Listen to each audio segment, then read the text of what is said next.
네, 방금 전까지 조국 법무부 장관 후보자의 대국민 기자간담회를 TBS TV도 생중계로 방송해드렸습니다.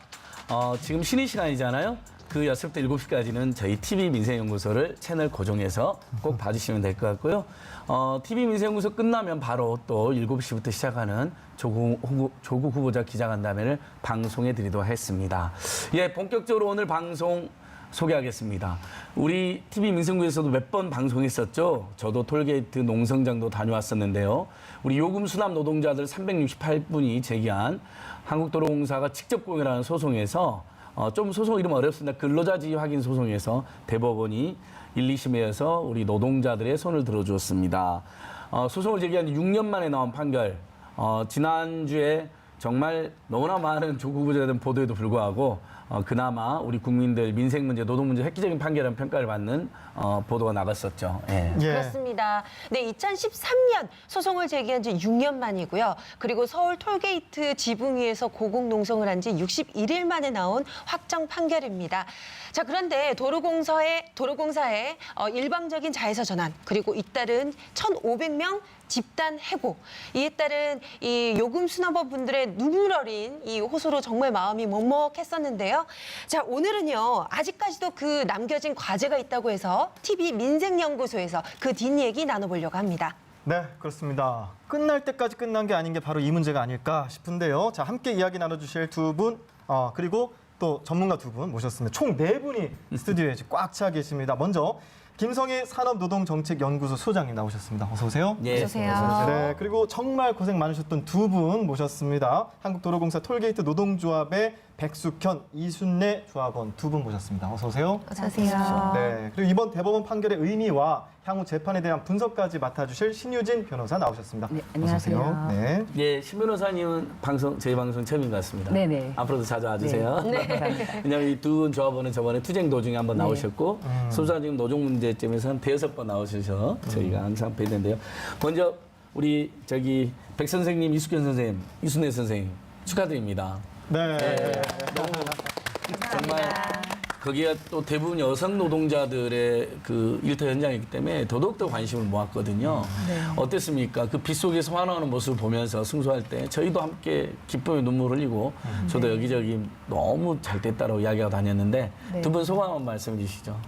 제가 먼저 할까요? 예. 네. 네, 사실은 그날 참 가슴도 많이 아팠습니다. 저희들이 10년 전에 외주사 들어오면서 이제 근로 조건이 열악해지고 굉장히 저하됐었습니다. 그래서 상담을 많이 받으러 다녔었는데요.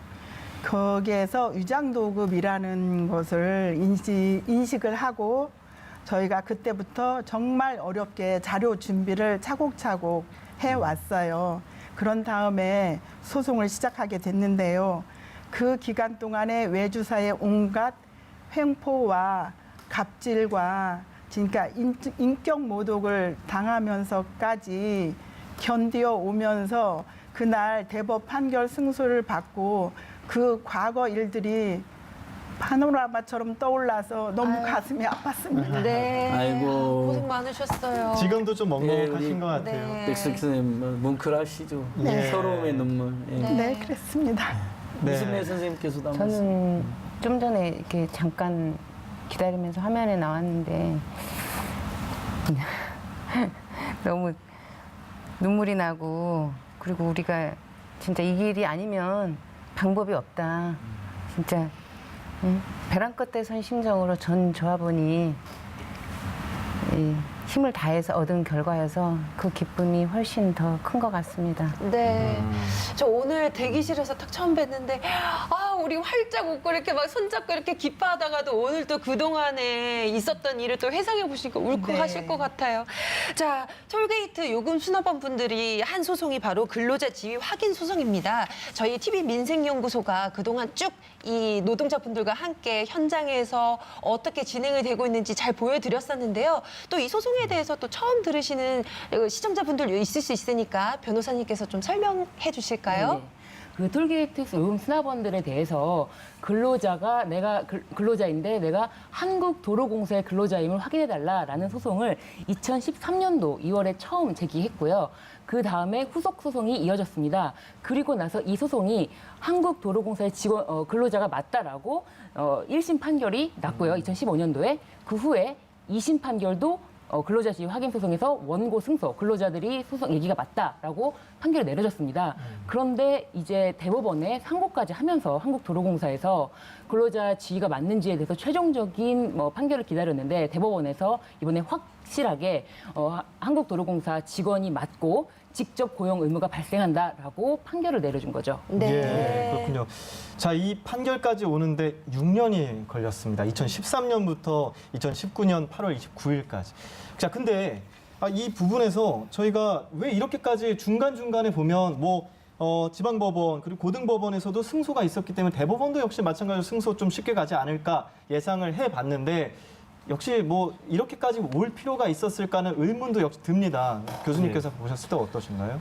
근로자 지위 확인 소송이 민사 소송인데요. 예. 개인이 다 연명해서 서명을 해야지만 소송을 벌일 수 있습니다. 예. 사실은 이 문제 근로자 지위 확인 소송에 관련된 현대차 판결도 있고 기아차 판결도 있고 현대중공업 판결도 있고 대법 판결이 다 난 게 있습니다. 그래서 이게 직접 고용해야 될 핵심적인 업무로서 그 회사에 직접 고용해야 될 사람들을 협력업체 통해서 간접 고용하면서 차별하는 문제는 위장도급에 해당합니다. 그래서 이 파견법 위반에 해당해서 사실은 노동부가 판정을 내립니다. 그리고 검찰이 기소를 해서 기소를 하기만 하면 형사재판으로 가서 이보다 빨리 끝나죠.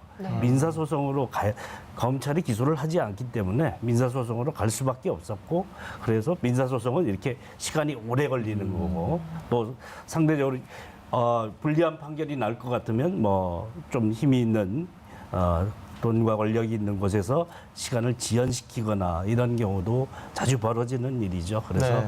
이렇게 사회적으로 비용을 낭비하면서 오래 명확한 것을 이렇게 시간을 끌 필요가 있었냐. 적어도 노동부가 판정 내릴 때에도 그때도 전향적인 조치를 할 수 있었고요. 그러면 6년이라는 시간을 허비하지 않아도 되고 고법 판결이 났을 때만이라도 오히려 도로공사는 자회사 만들고 이렇게 사람들을 이간질 시키고 분리하려고 하고 대법 판결을 흐리려고 하는 그런 행동을 했는데 그때라도 전향적인 조치를 냈으면 이런 시간 낭비를 하지 않고 사람들이 서로 바람직한 결과를 빨리 도출할 수 있었으리라고 생각합니다. 네. 이번 계기로 이 불법 파견이나 이런 데에도 좀 관행이 없어질 수 있게끔 쐐기를 박는 하나의 선례가 되지 않을까 싶은데 교수님 어떻게 보세요? 예, 그렇게 대법 판결이 계속 전향적인 판결이 최근에 계속 많이 나오더라고요. 아사히 글라스에서도 불법 그것도 파견까지 직접 고용해라. 오래된 일이고요. 예. 현대차 또 이런 데도 다 오래된 소송입니다. 이런 것에 대해서 끝까지 확정 판결까지 가지 않고 전향적인 결단을 내리고 그리고 이 대법에 의존은 하지 않고 이런 노사관계 속에서 풀 수 있는 그런 해법을 가지는 것이 회사 측이 그렇게 시간은 내 편이라고 생각하지 않는 것이 바람직하다고 생각합니다. 네. 자, 우리 요금소 노조, 톨게이트 노조 조합원님들 이런 말씀을 그때 방송에서 하셨어요. 거리 집회도 처음이었고 노조 가입도 처음이었다. 생전 처음 했고 그렇게 61일간 떼약볕에서 버티고 버텨내셨는데 승리를 하셨습니다. 자, 그래서 저희가 그 감격에 지난 29일 대법원 승소 판결 때 함께 했거든요. 지금부터 그 감동의 순간 여러분도 함께 하시죠. 그다음에 2004년도에 여기를 들어왔을 당시에 도로공사 소속이었어요. 좋게 같이 근무를 즐겁게 했단 말이에요. 진짜 소속감을 가지고 일을 열심히 했단 말이에요. 시키는 대로.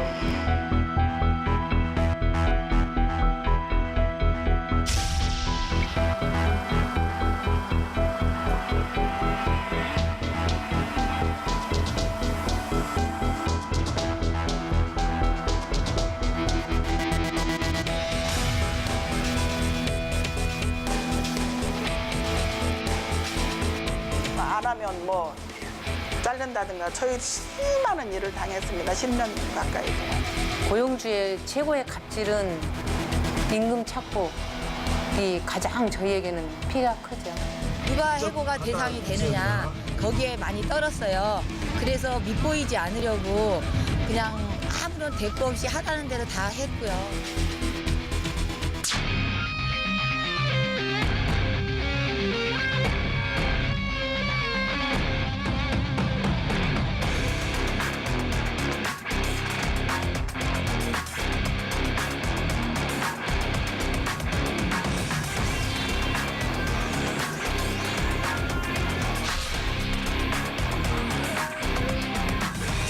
해고된 1,500명의 수납원들은 더 이상 물러날 곳이 없습니다.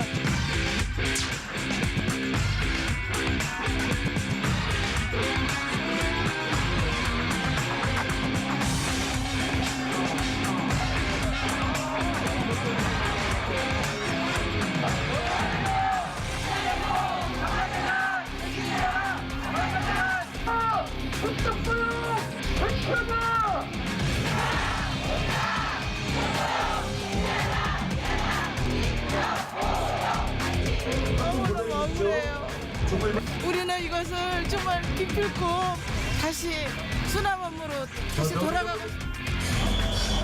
끝까지 할 겁니다.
동료들도 그 바람일 겁니다.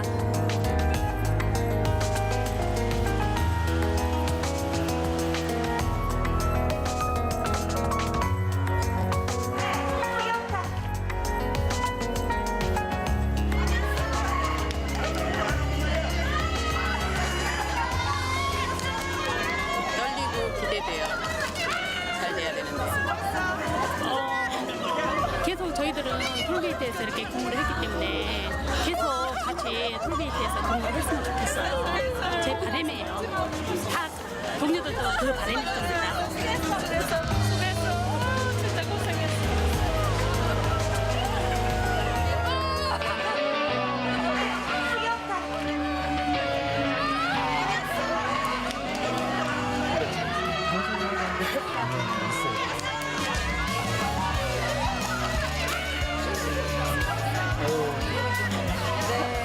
어머니가 또 울고 계시네요. 눈물 나실 것 같아요.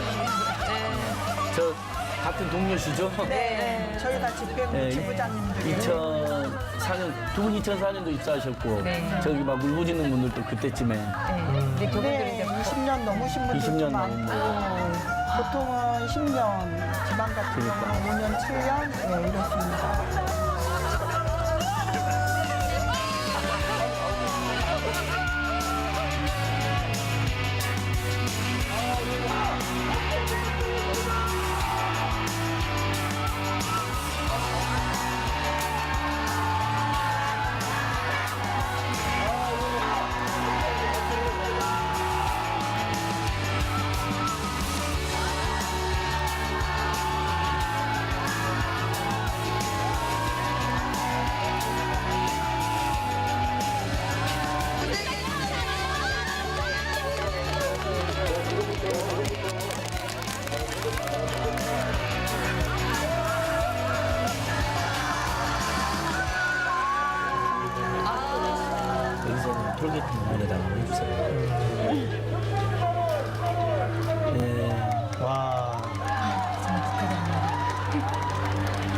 심유진 변호사님도 계속해서 두 분 노동자들하고 대화를 나누신데 정말 많이 지켜보고 응원한 소송이라면서요. 나오셨어요.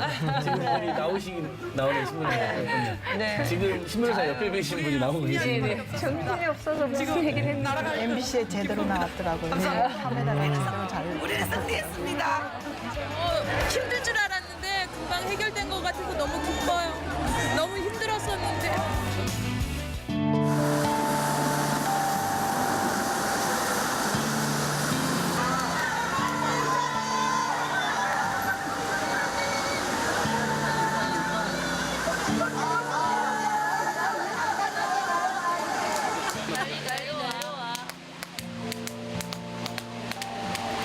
내려와. 문 열어달라고 내려와 이제.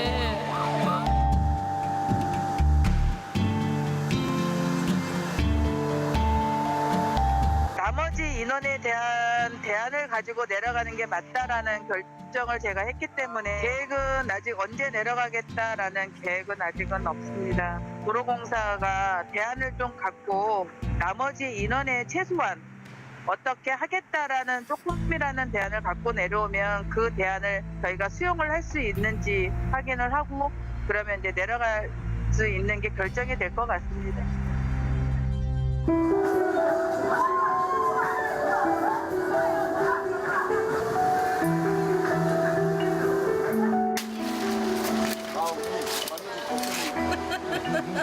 이거 해야 돼?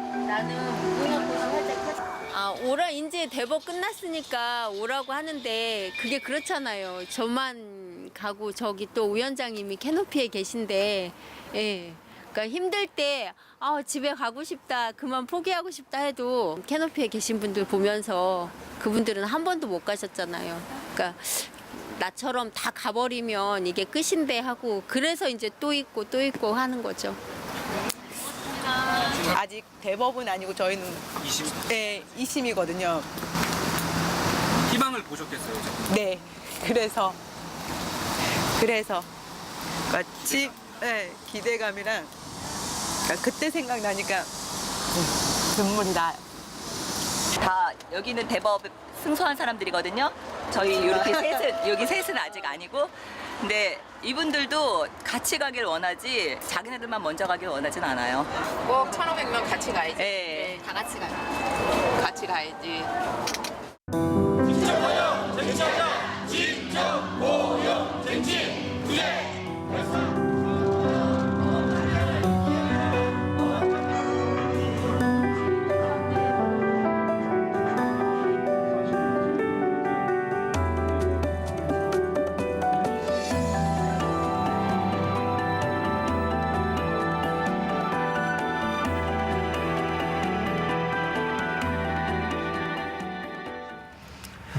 예.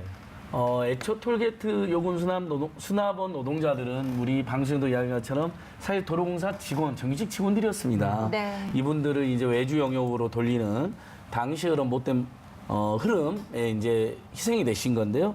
근데 이제 소송에서 이제 제자를 찾는데 6년이 걸렸습니다만 아직도 이제 승소하신 분들 외에 나중에 또 소송하신 분들까지 함께 구제받으려고 농성 계속한다는 그 말씀들에서 우리 노동자들이 연대 또 요금 수납원 노동자들의 통제가 느껴서 저도 뭉클한데요. 신 변호사님 아까 누구보다도 기뻐하시고 이렇게 옆에 선생님들 이야기하는 거 뵀는데 이렇게 6년이나 걸린 이유가 뭔가요? 그러니까 아까 이제 김성희 소장님처럼 사실 노동부라든 이런 데서 빨리 안 해서 이제 그런 것도 있네. 재판 쟁점도 좀 있었죠. 네. 예. 이 재판의 쟁점은 사실 이 실체 관계를 보기 전에 살짝 먼저 살펴볼 부분이 살짝 있는데 그 부분은 뭐냐면은 그 한국도로공사에서 이 요금 수납 업무를 떼어가지고 외주 업체를 만듭니다. 그래서 외주 업체를 각각 사업체를 만들어가지고 거기다가 파견 계약을 맺습니다. 근데 이 소송에 들어가니까 막상 도로공사에서는 그 전까지는 전부 근로자들을 직접 거의 관리를 했거든요. 업무 지시를 직접 내리고 그리고 근로자들이 필요한 뭐 서류 같은 거 이런 것도 직접 다 하다라고 지시 전달을 했음에도 불구하고 막상 소송이 제기되니까 외주업체에서 고용된 외주업체와의 계약 근로관계지 한국도로공사는 관계가 없다. 이렇게 주장을 하는 것이었습니다. 네. 그래서 과연 그러면 이 외주업체가 고용주인지 실체 관계를 따져보겠다. 라고 해서 이 판결이 이제 굉장히 디테일하게 여러 가지를 살펴봤는데 외주 업체는 사실상 중간 뭐 관리자만 있으면 되는 것이고 사업 부문도 딱 톨게이트 업무만 하고 외주 업체에 실체가 없다. 그래서 경영 위험도 전혀 없고 이 외주 업체라는 것은 거의 그 도로공사의 확장된 손과 발이다라고 봐서 그렇다면 도로공사와 직접 근로자 지위가 인정되는 게 맞다. 그래서 파견법상 또 2년을 초과해서 계속 근무를 하게 되면은 직접 고용해라라는 조항도 있거든요. 그래서 그 조항이 직접 적용이 돼서 이번 대법원에서는 모든 이제 근로자들의 그 주장을 인정을 하면서 근로자 지위 확인 소송에서 승소가 된 것입니다. 네. 좀 어렵죠. 그래서 아까 소장님께서 이제 신 변호사 말씀에 이어서 약간 설명해 주시면 위장도급이라는 표현을 쓴 거잖아요. 그러니까 신 변호사 말하는 것처럼 완전히 다른 회사에 떼서 넘기면 도급이 맞는데 그래놓고는 실제로 일을 다 시켰기 때문에 소장이 위장도급이라 한 건데 우리 법원이 지금 요즘 위장도급을 철저히 가려내서 그건 도급이 아니라 위장이고 사실은 파견받은 거지 않느냐. 그러면 니네들이 직접 고용 의무가 있는 거다 이런 건데 그거 약간만 부연 한번 해주세요. 이게 시청자들도 어려우실 거예요. 그 자동차 회사 이제 하청업체가 자기가 무슨 기계 설비를 가져오는 것도 아니고 아무런 거기에 대한 위험을 안 가지고 있고 근로자만 파견하고 있을 뿐이다. 이렇게 해서 이제 이게 도급으로 사업상의 관계로 위장돼 있지만 사실상은 인력 파견업에 불과하다라는 것을 판정한 것이죠. 이 톨게이트 노동자들도 마찬가지인데 아니 도로공사 고속도로 관리를 도로공사가 하고 그 안에 요금소가 있습니다.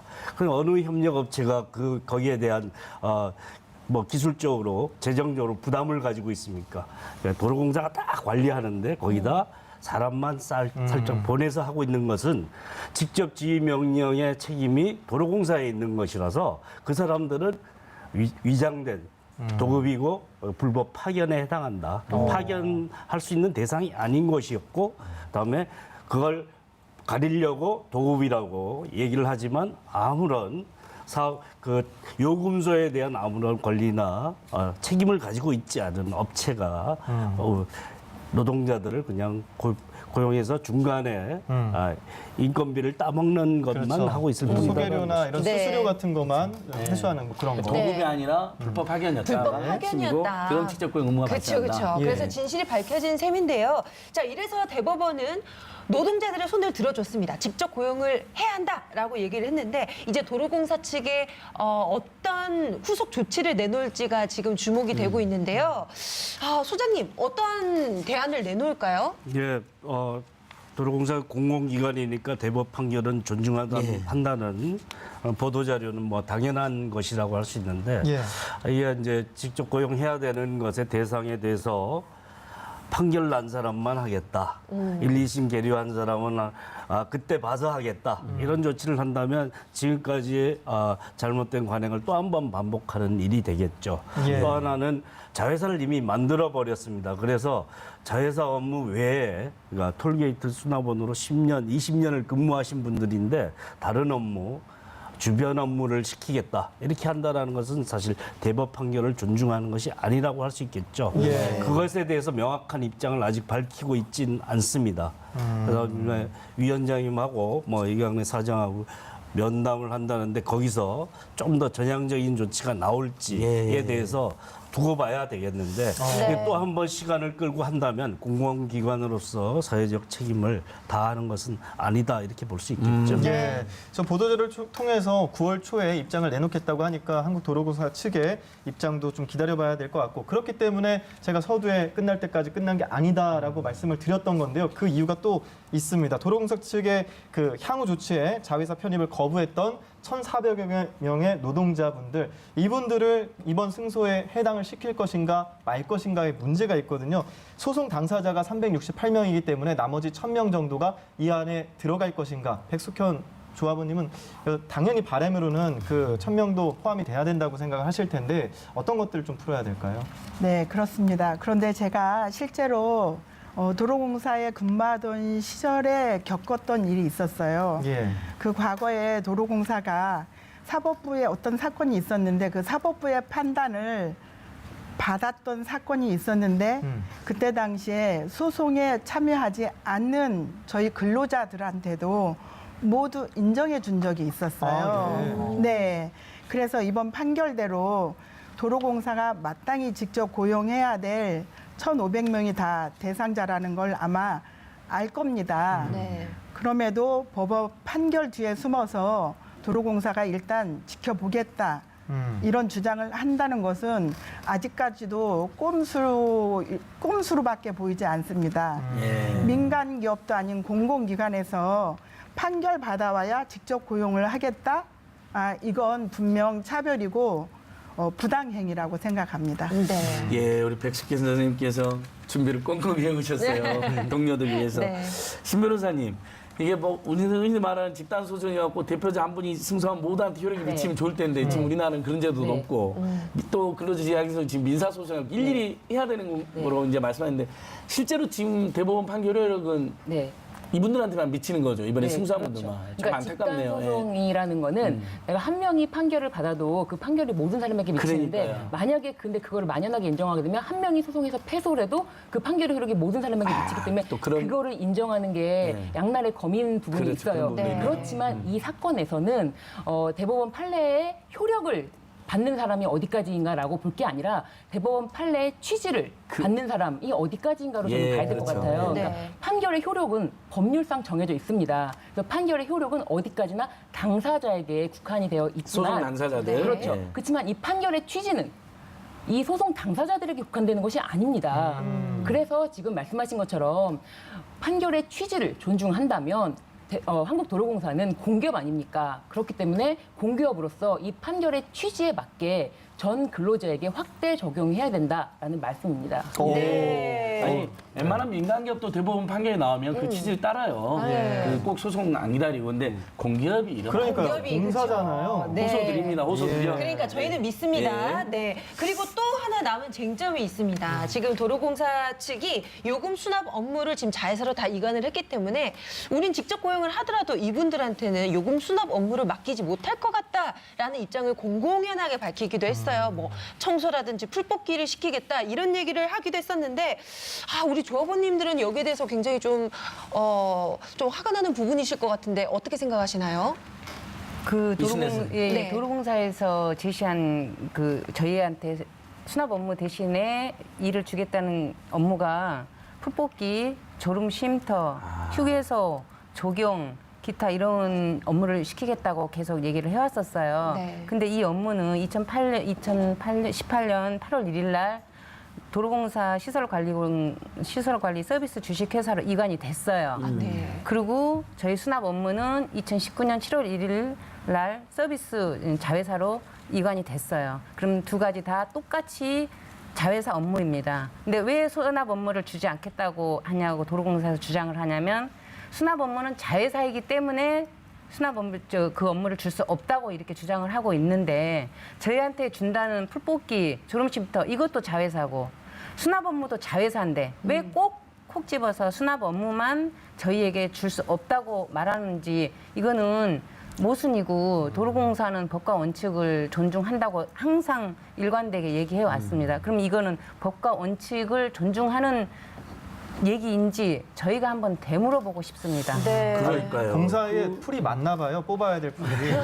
네, 아니 그래서 뭐 그런 것 같은데. 도로공사 관련 일이 많으니까 예. 예를 들면 희망제 안에서 다른 일을 할 수도 있겠죠. 예를 들면 뭐 얼마나 희망한지 모르겠지만 근데 굉장히 일방적 폭력적인 판단인 것 같은데 아마 도로공사 이렇게 계속 입장을 놓는 게 신변에서 그런 판결이 하나 있었죠. 그 구리영업소 우리 직원 선생님들이 그 자회사로 전환 강요하니까 그걸 거부하면서 요금 수납원의 역할을 계속 해달라고 지휘를 확인해달라고 가처분 했는데 그게 원래 이제 가처분이라는 게 이제 기각되기도 쉽기도 한데 그걸 가지고 지금 도로공사가 이분들을 괴롭히는 것 같아요. 그 부분이 약간. 사실은 지금 말씀하신 도로공사 측의 입장은 이 대법원 판례 이전의 입장입니다. 그렇죠. 그래서 대법원 판례 이후에는 아직 도로공사가 아무래도 공기업이고 판결의 취지를 존중한다라고 했기 때문에 후속 조치에 대해서 뭐 요금 수납 업무는 절대 줄 수 없다 이렇게까지 얘기하지는 못했을 거예요, 맞죠? 네. 예. 근데 이제 요 판결 이 대법원 판결 이전에 구리 영업소에서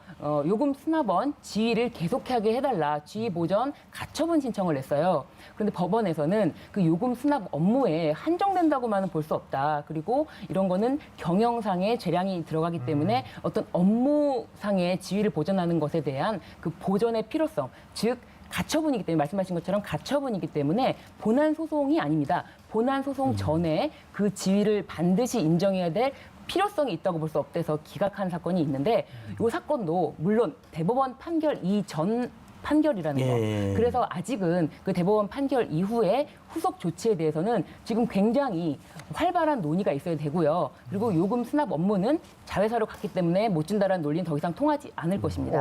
네. 변호사님 말씀드릴 때마다 좀 희망적이에요. 네. 아주 명쾌하게 잘 설명해 주셔서 고맙습니다. 조합원님들도 이러면서 옆에서 박수를 이제 쳐주시는데, 자, 넘어야 산이 참 많은 것 같아요. 지금 보니까 이제 1,500명 집단 해고된 분들도 지금 좀 다 돌아오셔야 될 것 같고, 또 업무적인 부분도 지금 원래 업무를 맡기게 하게끔 이렇게 좀 조치를 취해야 될 것 같은데, 사실 도로공사 측이 이렇게 좀 순순히 우리 조합원 분들의 의견을 들어줄지가 좀 걱정이 되는데요. 요금 수납원 분들의 입장은 어떤 건가요? 좀 정리해서 얘기해 주신다면요. 네, 저희들은 이번 대법 판결로 근로자 지위를 인정받은 368명 외에 1,100여 명도 똑같이 먼저 판결받은 근로자 똑같이 10년, 20년 생활 시간 동안 똑같은 동일 업무, 동일 노동, 동일 환경 속에서 계속 근무를 해왔습니다.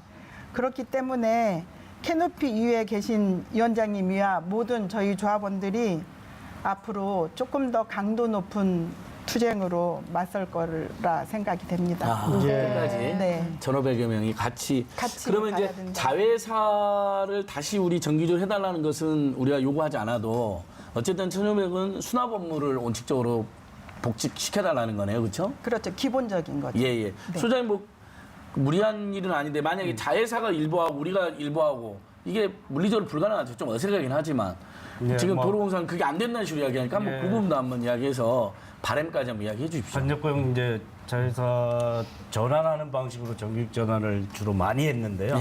이 정부 들어서. 근데 사실 자회사에서 불안정하니까 그 업무를 자회사에 계속 위탁하겠다라는 그런 부대 조건을 좀 다는 경우가 있습니다.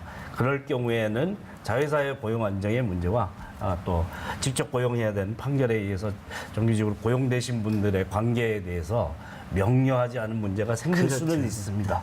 그런데 이 모든 걸 법적 다툼의 문제로 가져가거나 이러는 것은 사실 아까 신 변호사님 얘기한 것처럼 효력의 대상을 따지고 들은 것보다 취지를 존중해야 되는 거고 민사소송을 했지만 이게 형사소송과 같은 의미를 갖는다라는 것도 취지도 충분히 반영을 해서 종합적으로 결론 낼 필요가 있습니다. 자회사와를 해결하는 방법도 있죠. 자회사를 없애는 방법이 있습니다. 이 취지대로 한다면 사실 자회사로 전환하는 방식이 맞지 않다가 되는 것이니까 그런 해결책까지 포함해서 전향적인 해결책을 찾아야 된다. 소장님 딱 얘기하실 때 근데 신유진 변호사가 좀 살짝 웃으셨거든요. 어떤 부연 한번 해주세요. 네네. 지금 말씀하시는 게 뭐 지금 요금 수납 업무에 대해서 확실하게 좀 인정을 해줄 수 있는 방법을 내세워라라고 말씀이 너무 저는 그 부분이 기분이 좋아서 이제 흐뭇하게 그 부분을 인정하는 취지로. 네. 자, 이제 저희가 또 시간을 좀 더 늘려서 다 얘기를 들으면 좋은데 시간 관계상 마지막으로요. 자, 끝으로 두 분을 포함해서 톨게이트 수납 그 요금 수납원들의 요구 어떤 것인지 우리 이순례 조합원님께서 좀 얘기해 주신다면요. 조금 답변 저희가 도로공사가 매년 구조조정 이 소송하기 이전에 수납원들은 도로공사 직원이 아니다라고 주장을 했어요. 근데 매년 도로공사 구조조정을 할 때 1순위가 저희 수납원이었어요. 저희가 언제나 구조조정 대상이었어요. 직원도 아니라면서. 네.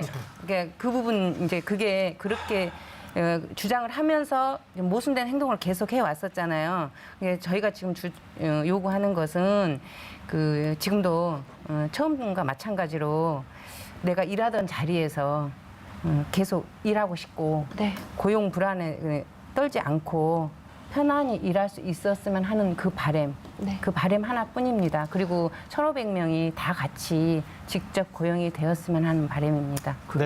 추석 전에 그 결론이 나오면 얼마나 그러니까요. 최고의 추석 선물을 드려야죠. 맞아요. 일하시는 우리 국민들에게. 9월 초라고 했으니까 기다려 보자고요. 네. 자, 네. 지금까지 도움 말씀 주신 김성희 산업노동정책연구소 소장님, 그리고 한국도로공사 톨게이트 노동조합의 백숙현 이순례 조합원님, 신유진 변호사님까지 나와주셔서 고맙습니다. 예, 고맙습니다.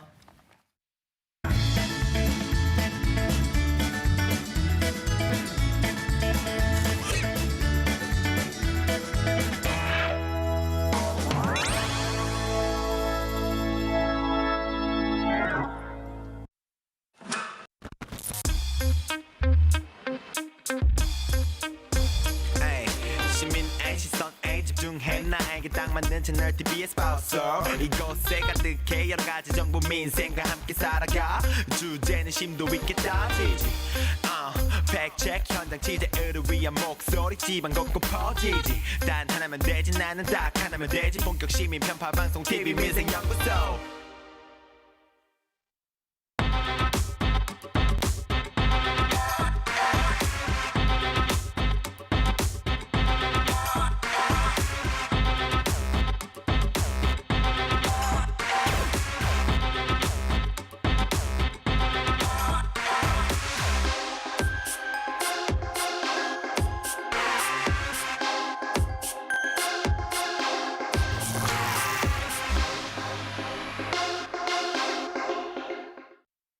네, 지갑이 두둑해지는 민생 꿀팁 시간이죠. 이 시간을 위해서 이인철 참좋은경제연구소 소장님 나와주셨습니다. 어서 오세요. 어서 오세요. 네, 소장님 오늘 저는 이 시간을 기다렸습니다. 저한테 너무 지금 필요한 내용이거든요. 지금 보니까 주택담보대출 기존에 갖고 있던 이 대출을 연 1%대 고정금리로 갈아탈 수 있는 서민형 대출 상품이 이번 달 16일에 나온다고요. 아마 지금까지 한국에는 없었던 대출 금리입니다. 그래서 이제 명칭이 서민형 안심 전환 대출이에요. 네. 그러니까 기존에 높은 금리의 대출 이자를 물고 계신 분들 안심하고 갈아탈 수 있도록 정책 금융 상품입니다. 그래서 오는 이제 9월 16일부터 2주 동안 출시가 되는데 말씀하신 것처럼 그동안 이제 고정금리라고 하면 30년 고정금리 상품은 거의 없고요. 5년 동안은 첫 5년 동안은 고정금리인데 이후부터는 변동금리로 바뀌어요. 네. 그리고 또 고정금리 30년 고정금리 상품을 택하게 되면 그동안은 사실은 수익 공유형 나중에 팔 때 수익에 대해서는 이제 정부와 공유하게끔 돼 있거든요. 그런데 이번 상품은 정말 만기가 10년부터 적게는 30년까지 줄곧 일정한데 금리가 굉장히 매력적이에요. 연 최저 1.85%. 너무 매력적이네요. 최고는 연 2.2%니까 네. 지금 아마 대출금리 갖고 계시는 분들 대부분 3% 초반 내지 중후반이거든요. 맞아요. 그러다 보니까 굉장히 매력적인 상품입니다. 네. 그러니까 주택담보대출 한때 5%까지도 금리가 올라가가지고 많은 분들이 걱정하고 너무한다는 이야기인데 1.85%면 지금 학자금 대출 2.2%니까 그보다 더 싼데. 근데 자격 조건이 또 있을까 봐. 항상 이런 거 자격 조건이 막 따라다니잖아요. 맞습니다. 이게 정부가 왜 이런 상품을 만들었느냐. 정말 나는 정말 피땀 흘려서 열심히 일해서 1주택, 주택 한 채를 갖고 있는데 대출 이자가 너무 버겁다. 그렇죠. 자, 이런 분들을 위해서 시중금리는 뚝뚝 떨어졌다고 하지만 갈아타려고 보니까 자격 조건이 굉장히 까다롭습니다. 네. 자, 이런 문턱을 좀 낮추기 위한 목적이다 보니까 서민 대상의 파격적인 정책 금융 상품이에요. 그러니까 자격 요건이 조금 까다롭습니다. 일단 연소득이 부부 합산 8,500만 원 이하이면서 1주택자여야 합니다. 다만 이제 혼인 기간이 7년 이내인 신혼부부 그리고 2자녀 이상인 경우에는 이 연소득 기준 1억 원 정도로 조금 완화가 됩니다. 그리고 이제 주택 가격도 기준이 있는데요. 실거래가 기준 9억 원 미만의 주택에 대해서고요. 또 아파트 연립 다세대 다 괜찮습니다. 그러나 오피스텔은 제외가 됩니다. 그리고 그동안은 사실 대출 규제가 너무 강화됐기 때문에 갈아타신 분들 곤욕스러운 게 뭐냐. 기존에는 대출 한도가 굉장히 높았는데 갈아타려고 보니 한도가 줄어서 이제 이전 대출 다 갚지 못합니다. 이런 고민이 있었거든요. 네. 그러나 이것은 기존 대출 범위 내에서 최대 5억 원 한도까지 그러니까 주택담보 인정 비율 집값의 70%까지 인정을 해주고요. 예, 그리고 이 DTI 총부채 상환 비율도 60%까지 인정을 해줍니다. 소장님, 왜 아까 그 부부라고 계속 예. 얘기를 하셨는데 저 같은 독거 여인들은 안 되나요? 독고 여인. 안 돼요? 독거 여인들은? 신혼부부 독거 요인요? 독거 여인. 그러니까 네. 부부합산이기 때문에 네. 이제 혼자일 경우에도 네. 이제 연소득이 8,500만 원 이하이거나 아. 주택 가격이 9억 원 미만일 경우에는 가능은 합니다. 아, 솔로도 된다는 말씀이시죠? 솔로도 되는데 아유. 우선순위에서 좀 밀릴 수가 있어요. 아, 그래요? 이게 2주 동안 신청해서 받을 수 있는 거기 때문에 네. 그런 거고요. 자, 그리고 또 제2금융권 주택담보대출 쓰고 계신 분이나 또 집단대출이라고 해서 여러 가지 이제 분양받기 위해서 하는 그런 경우들이 있는데 이것도 갈아탈 수 있는 기준이 되는 건가요? 맞습니다. 오. 일단 이 상품은 은행뿐이 아니라 지금 나는 저축은행에서 대출을 받고 있습니다. 예. 그리고 이 전금융권에서 대출 받는다 하더라도 다 가능합니다. 다만 이제 근저당이 설정이 돼 있어서 이제 한번 주택 신규로 이제 구입합니다는 아니고요. 예. 한번 이 기존의 은행권에서 근저당이 설정이 돼 있는데 그 근저당을 해소하는 조건이에요. 네. 그러니까 신규이거나 전세자금이거나 아니면 이주비 대출은 전부 대상이 아닙니다. 그러다 보니까 여러 건의 주택담보대출이 있다. 당연히 한 주택에 대해서 이 A은행, B은행, C은행이 있다. 그 경우에도 가능한데 다 합쳐야 돼요. 예. 알겠습니다. 이제 또 이런 질문이 바로 나올 것 같아요. 일가구 1주택 취지는 좋잖아요. 사실 지금 다주택자 때문에 여러 가지 이제 문제가 생기는 거니까. 근데 이제 경우에 따라서 집이 일시적으로든 또는 여러 가지 목적으로 2주택까지 우리가 하는 경우는 종종 있잖아요. 요 때는 어떻게 될까요? 이때는 자격 결론부터 얘기하면 네. 다주택자는 자격 요건에서 제외가 되는데 그렇죠. 취지상. 근데 네. 이걸 대출 받고 난 다음에 또 이제 잠시 임시적으로 추가로 주택 하나를 또 갈아타기 위해서 하시는 분들이 있을 수 있는데 이럴 경우에는 1년 이내 기존 주택을 매도한다. 이런 조건이면 가능합니다. 근데 그걸 이행하지 않았어요. 그럴 경우에는 이제 이거는 주기적으로 보유주택수를 따져봅니다. 왜냐하면 이 상품이라는 건 서민들이 1주택자들의 이자 부담을 그러니까요. 줄여주기 위한 취지이기 때문에 네. 2주택자가 2년 이상 기존 주택을 팔지 않고 보유했다. 이럴 경우에는 자격 요건에서 제외가 돼서 기존에 받고 있던 대출금을 한꺼번에 다 반환을 해야 합니다. 아, 그러니까 그렇군요. 1년 내 처분은 뭐냐면 이제 고향에 집이 있는데 서울에 집을 하나 사서 이사하는데 어쩔 수 처분이 안 된 경우가 그렇죠. 있었으니까 네. 네, 네. 1년 내 처분은 나름 합리적인 또 조건이 있네요. 자, 제일 중요한 건 그렇죠. 아까 말씀하신 것처럼 신청 기간이 무척 짧은데요. 그러면 어디에 어떻게 신청하면 되나요? 그렇습니다. 이게 신청 접수 기간이 이제 9월 16일부터 정확하게 2주 동안만 받습니다. 그리고 이게 정책 금융 상품이다 보니까 총량이 정해져 있어요. 대출 총량이 20조 원이에요. 네. 그래서 사실 워낙 좋은 조건이기 때문에 신청자가 몰리겠죠. 그러면 과거 앞서 2015년에 이거 1차 안심전환 상품이 나왔는데 당시엔 선착순이었거든요. 네. 그러니까 20조 원이 조기에 동인한 겁니다. 그래서 혼란스러웠기 때문에 이번만큼은 선착순이 아니에요.